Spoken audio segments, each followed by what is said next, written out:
Pasca insiden kecelakaan skuter listrik yang menewaskan dua penggunanya, pihak Grab Indonesia memastikan akan meningkatkan keamanan produk dan operasional skuter listrik Grab Wheels. Sanksi akan dikenakan bagi pelanggar yang menyalahgunakan penggunaan skuter listrik.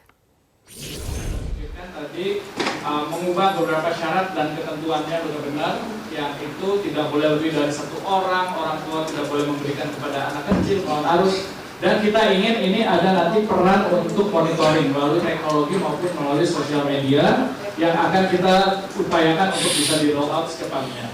Patroli Grab Wheels nanti untuk memberikan denda otomatis kepada pengguna skuter yang melawan aturan-aturan ini, serta teknologi yang otomatis bisa membatasi tempat-tempat. Buntut peristiwa kecelakaan mobil dan skuter listrik di Senayan, Jakarta, pemerintah DKI berencana menghentikan operasional skuter listrik. Untuk membahasnya, kami telah tersambung dengan Kadishub DKI, Bapak Syafrin Liputo. Selamat malam, Pak Syafrin. Apa pertimbangan dari Dishub DKI Jakarta melarang penggunaan skuter listrik? Baik, jadi terkait dengan operasional skuter listrik, kita yang utama adalah kita ingin menghadirkan keselamatan, keamanan, dan kenyamanan seluruh pengguna jalan di Jakarta. Dan oleh sebab itu, mengingat operasional skuter listrik ini dengan kecepatan yang cukup tinggi, yang bisa dicapai, sehingga kita harus melakukan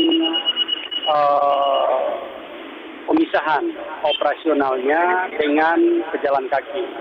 Nah, oleh sebab itu, dalam konten penataan ke depan, kita akan memberikan ruang untuk skuter listrik ini operasionalnya hanya di jalur sepeda. Ya.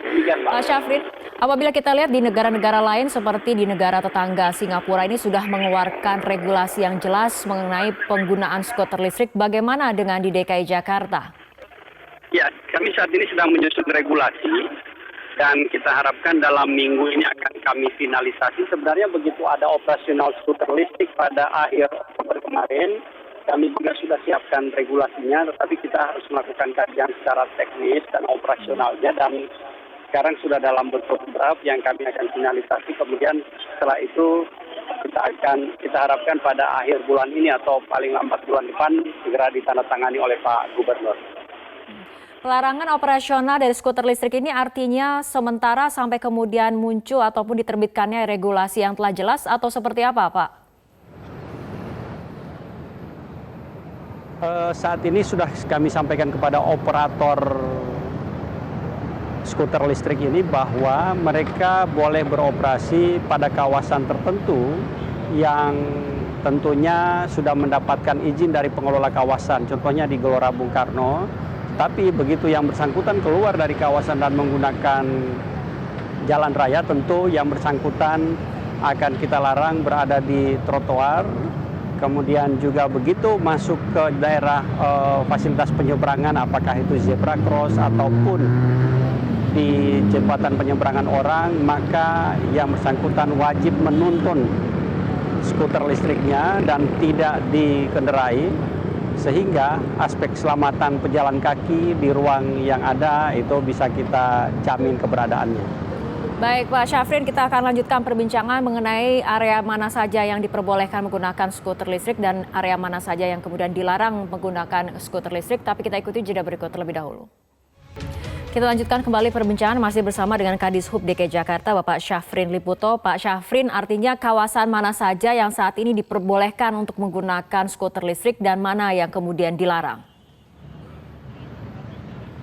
Baik, untuk menjamin keselamatan, keamanan, kenyamanan seluruh pengguna jalan, maka kami sudah menyampaikan kepada operator skuter listrik ini bahwa mereka boleh beroperasi di kawasan khusus dan tentunya setelah mendapatkan izin dari pengelola kawasan tersebut. Kemudian begitu berada di jalan raya, maka yang bersangkutan wajib menggunakan jalur sepeda yang telah disiapkan oleh pemerintah Provinsi DKI Jakarta. Jika menggunakan trotoar, apalagi jembatan penyeberangan orang, maka mereka kita lakukan pelarangan. Petugas Dinas Perhubungan dan kerjasama dengan Satpol PP serta kepolisian kita akan melakukan pelarangan. Memang saat ini sifatnya untuk larangan adalah preventif, di mana begitu ada pelanggaran kita langsung memberikan peringatan, kita menegur, belum ada penegakan hukum. Karena terkait penegakan hukum menunggu regulasi yang saat ini sedang kami siapkan. Artinya untuk koordinasi dengan aparat keamanan ataupun dengan penyedia jasa skuter listrik sendiri untuk memastikan sampai kemudian nanti regulasi diterbitkan tidak ada penggunaan yang disalahgunakan ataupun membahayakan orang lain akan seperti apa, Pak?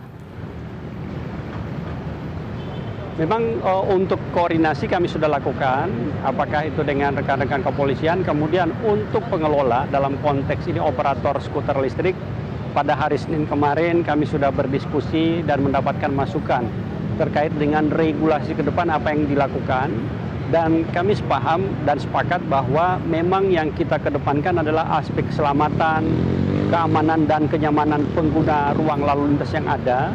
Artinya jika kita mengacu kepada Undang-Undang 22/2009 tentang lalu lintas angkutan jalan, bahwa yang menjadi prioritas pertama adalah pejalan kaki. Oleh sebab itu, karena adanya kecepatan dan spesifikasi teknis yang cukup tinggi untuk aspek kecepatan skuter listrik ini, maka kita harus lakukan pemisahan operasionalnya dan mereka tidak boleh berada di trotoar.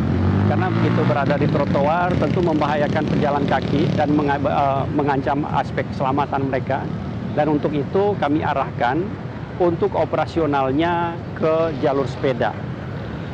Dan di kawasan-kawasan khusus yang memang itu diperbolehkan oleh pengelola kawasan tersebut. Ya, dan nanti kita akan menunggu regulasi akan segera diterbitkan awal Desember nanti. Seperti itu ya Pak Syafrin. Iya betul, saat ini regulasinya sudah kami finalisasi dan akan proses pengesahan. Kita harapkan paling lambat awal Desember sudah ditandatangani oleh Pak Gubernur, kemudian kami sosialisasikan untuk penegakan hukum ke depannya. Terima kasih. Baik, Pak Syafrin Liputo, Kadishub DKI Jakarta, terima kasih telah berbincang bersama kami malam hari ini dalam Prime Time News.